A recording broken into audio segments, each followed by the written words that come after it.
सरकार लगातार इस कोशिश में लगी रहती है कि कर्मचारियों के लिए ईपीएफओ यानी एम्प्लॉयज प्रोविडेंट फंड ऑर्गेनाइजेशन की सेवाएं और आसान और तेज हो सकें।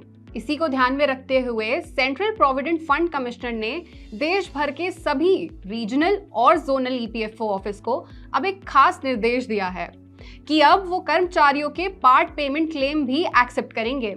मतलब अगर अब तक आपके पूरे पीएफ क्लेम में कोई दिक्कत आ रही थी तो अब आपको उसका कुछ हिस्सा आसानी से मिल सकेगा।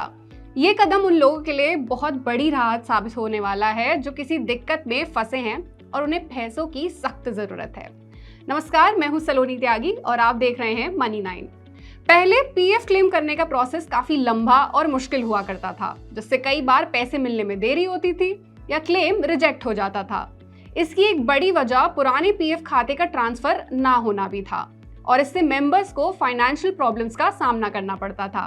लेकिन अब ईपीएफओ ने अपने ऑनलाइन सिस्टम में बदलाव करके इस प्रोसेस को बहुत आसान बना दिया है। अब जब आप पीएफ क्लेम करते हैं तो सिर्फ 3 दिन के अंदर ही आपकी रकम सीधे आपके बैंक अकाउंट में आ जाती है। साथ ही जो दावे ऑटो सेटलमेंट मोड में आते हैं, जिनमें कोई मैनुअल चेकिंग नहीं होती, वो भी 3 दिन के अंदर ही निपटा दिए जाते हैं।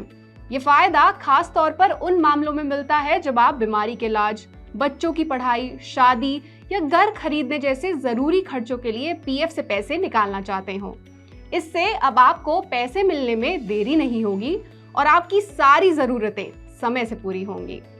ईपीएफओ के मैनुअल में ऐसी 5 रीजंस लिस्टेड हैं जिनकी वजह से आपको पार्ट पेमेंट दिया जा सकता है। अगर आपकी कंपनी डिफॉल्ट हो गई हो, फॉर्म 3A ना मिलना, पुरानी जमा अमाउंट पूरी तरह ना मिलना, पिछली कंपनी से पीएफ ट्रांसफर ना होना या फिर कर्मचारी ने पूरी रकम का दावा ना किया हो। इन सभी मामलों को ईपीएफओ एक रजिस्टर में दर्ज करता है और हर महीने इनकी जांच करता है। ईपीएफओ ने हाल ही में और भी कई सुधार किए हैं, जैसे अब कर्मचारी सिर्फ लॉगिन करके सभी जरूरी सेवाएं और पीएफ खाते की जानकारी आसानी से देख सकते हैं। इसके अलावा क्लेम सेटलमेंट का प्रोसेस तेज करने के लिए और भी काम हो रहा है।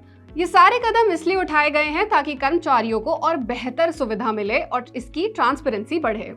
पीएफ निकालना भी अब बहुत आसान हो गया है। आपको बस कुछ आसान से स्टेप्स फॉलो करने होंगे। सबसे पहले ईपीएफओ की वेबसाइट पर जाएं, वहां अपना यूएएन और पासवर्ड डालकर लॉगिन करें।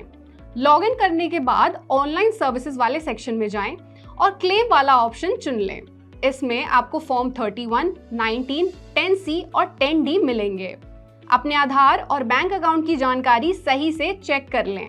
फिर जो क्लेम फॉर्म आएगा उसे ध्यान से भरें और पैसे निकालने की वजह लिखें। सब कुछ सही से भरने के बाद आपके पास एक ओटीपी आएगा, उसे डालकर फॉर्म सबमिट कर दें।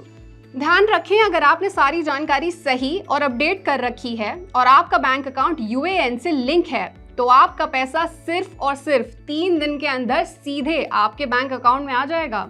तो जितना सही आप अपना फॉर्म भरेंगे उतनी ही जल्दी आपको पैसे मिलेंगे। पीएफ ट्रांसफर के नियमों में भी बड़े बदलाव किए गए हैं, जो खास तौर पर नौकरी बदलने वाले लोगों के लिए बहुत मददगार साबित होंगे।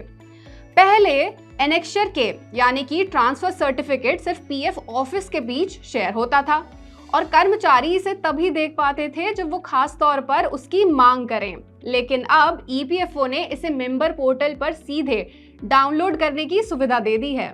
मतलब आप अब अपनी सारी पीएफ डिटेल्स, जैसे आपका पीएफ बैलेंस, ब्याज, आपकी नौकरी की पूरी जानकारी, ज्वाइनिंग और निकलने की तारीखें, सर्विस हिस्ट्री वगैरह खुद ही अपने कंप्यूटर या मोबाइल फोन पर आराम से देख सकते हैं।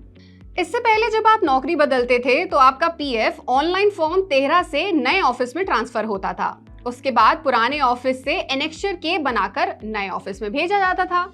लेकिन अब ये पूरा प्रोसेस आसान हो गया है। अब आप अपने ट्रांसफर का स्टेटस ऑनलाइन ट्रैक कर सकते हैं।